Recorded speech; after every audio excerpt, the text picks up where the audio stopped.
কিন্তু ওয়াজ মাহফিলগুলো যারা করে এবং যারা শ্রোতা আলেমদেরকে মূল্যায়ন করতে শিখে নেয়।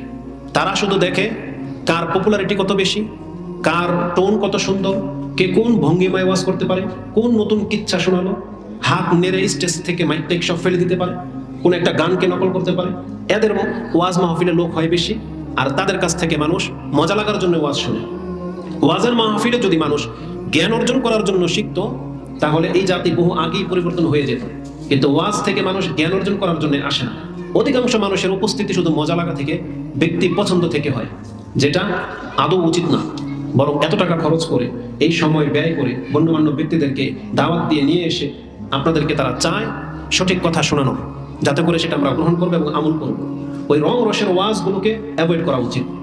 কোরআনের আয়াত এবং হাদিস ভিত্তিক যে বক্তব্যগুলো রাখা হয়, সেটা হয়তো আপনার কাছে শুনতে মজা লাগে না, কিন্তু আপনার জীবন পরিবর্তনের জন্য কোরআন হাদিসের বিকল্প এই জমিন